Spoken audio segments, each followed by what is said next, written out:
बे मोनसे जोबोद मोजां आङो दुलाराय बर' फरायसा आफाद बर' थुनलाइ आफाद दुलाराय बर' हारिमु आफाद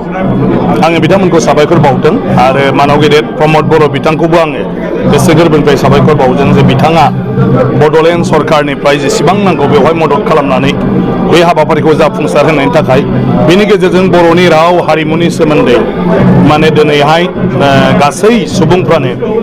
दिनै गासै हादोर नाङै मोनथिनायनि मोनसे खाबु मोनबाय हादोरल' नङा बायरायावबो बेखौ मिथिसार जागोन दिनै जों जाबाय गोजाम हारि जेखौ माने भारतनि जि मोनसे मा होनो सभ्यता संस्कृति सोदोमस्रि आरो हारिमुनि बाथ्राखौ लानानै रामायण महाभारतनि दहाय लायो बेखौ बुङो बेजों सोमोन्दो थानाय जोंना बर' हारि जोंखौ जारिमिनगिरिफ्रा बुंदों जे बे असुर हारिफोरनि फोलेरफ्रा दानि कसारिफ्रानो आरो बे कसारिफ्रा जाहैबाय किरातिमोन आरो किरातिया जाहैबाय महाभारतनि बान राजा नरकासुर बिथांमोनहानोमोन आरोखि आरो दा बिथांमोननिनो जोङो बंश आरो बे हिसाबै बे भारतनि जि मोनसे गोजाम जि मोनसे सभ्यता संस्कृतिखौ फोथांनानै लाखिनाय हारि बेखौ दिनै मुलुगनि गोबां मानसियानो मोनथिया भारतनि मानसिफ्राबो मोनथिया आरो दिनै बेवहाय बे बड'लेण्ड महोत्सबनि गेजेरजों दिनै गोबाङानो बर'फोरनि बे दानाय लुनाय बर'फोरनि जानाय बर'फोरनि मोसानाय मुसुरनाय बेखौ दिनैहाय माने मिथिनो मोन्दों आरोखि बिनि गेजेरजों गतिके बे मोनसे गिदिर जोंनि हारिनि गेजेराव मोनसे मुलाम्फा लाबोबाय आरो जोंनि हारिनि जि मोनसे जौगासार गोजोन जि मोनसे जोंनि हारिमु बे हारिमुखौ जोङो दिनै बेवहाय दिन्थिफैनो हानाया जोबोद गिदिर बाथ्रा जोबोद खस्थ'नि गेजेरजों बयबो बाहागो लाफैनानै बेखौ जाफुंसार होनायनि थाखाय गासै बाहागो लाग्रा बिथांमोनखौबो आङो गोसो गोरबोनिफ्राय साबायखर बावदों बेथ' जोंनि मा होनो मोनसे थाखानाय हाबाफारि जेब्लायबो जों बेखौ फालियो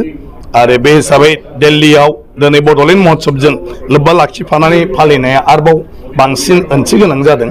आरो बिनि सोमोन्दैबो जोंनि रावनि गायसननाय जोंनि थुनलाइनि हाबा मावनाय दानि थुनलाइनि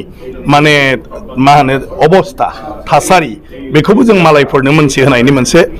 खाबु जादों दिनै बे सानाव थुनलाइनि सोमोन्दै बर' बिजोंनि सोमोन्दै दिनै सावरायनाय हाबाफारि लादों आरो बेवहाय जोंनि हादोरनि जि मोनसे सोलोंथाइ मन्थ्रि मानाव गेदेर बिथांमोनखौबो दिनै बेवहाय लेंबोनानै आलासि महरै दिनै रिसिभ खालामदों आरो बिनि गेजेरजों बिथांमोनहाबो बर'नि राव थुनलाइनि सोमोन्दै बिजोंनि सोमोन्दै सोलोंथाइनि सोमोन्दै गोबां बाथ्राखौनो मिथिलांदों आरो बे इयुनाव जोंनि थाखाय खामानियाव फैगोन बुंनांगौ जेबो गैया जों जेसे हागौ जोङो खामानि मावनांगौ बर' रावा माने अलरेडि दा आसामनि अफिसियेल राव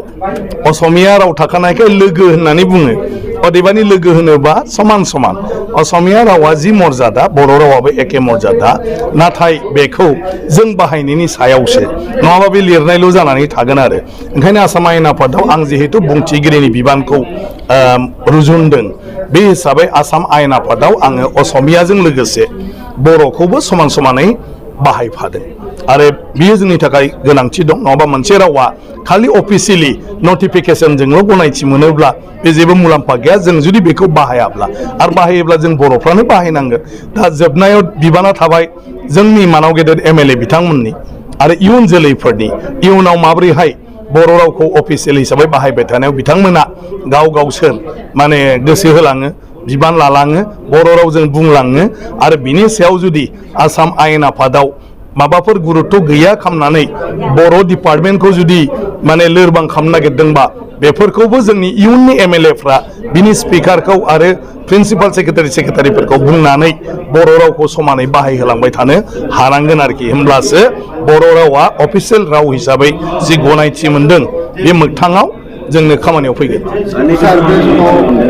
आङो मोनसे डिजाइन खालामहोदों जे जोंनि आसामनि जिथु मा होनो बेखौ जारिमिन बे जारिमिननि गुदि माने बाथ्राफोरखौ बांसिन मानसिफ्रा माने गोसोआव लाखिया सावराया बे आसामनि थागिबि मानसिफ्रानो जाहैबाय कसारिफोर आरो कसारिया सोर होननानै बुङोब्ला बर' डिमासा सन'वाल दिनैहाय लालुं बा तिवा राभा गार' माने देउरि मेस बा थेङाल माने बे गासिबोआनो माने हाजं बे कसारिफोर आरोखि गतिके मा होनो बेनि जि खुंथाय बे खुंथाया जोंहा लिरनाय गैया आरो लिरनाय गैयैनि थाखाय बेफोरनि बायखोन्दा नेरसोनफ्रा दाबो दङ बेखायनो बेखौ जाहाथे जोङो सनमान होयो आरो जों जेब्लायबो बिनि गेजेरजों मोनथिनो हायो जे बे आसामा माब्लानिफ्राय दं आरो बे आसामा सोरजों सालायबोआ सोर रायजो जाबोआ ओंखायनो बे कसारिफोरनि जि बायखोन्दा नेरसोन डिमापुरनि आरो मोनसेया जाहैबाय कामाख्या मन्दिरनि जिथु आर'नाइ आगरनि स्ट्राक्चारमोन बायनानै दङ बे स्ट्राक्चार बे मोननैखौबो आसाम आयेन आफादनि गेटआव दा गायसननायनि राहाखौ लानाय जादों आरो बे सप्तासेसोनि गेजेरावनो माने नभेम्बरनि गेजेरावनो बेखौ बेखेवनाय जासिगोन आरो अरायबो आसाम आयेन आफादनि दरखं मोखाङाव बर' रायजो जानायनि कसारिफोरनि रायजो जानायनि बे बायखोन्दा नेरसोना मानसिफोरनि नोजोराव गोलैनाय हिसाबै माने गसंनानै थाबाय थासिगोन।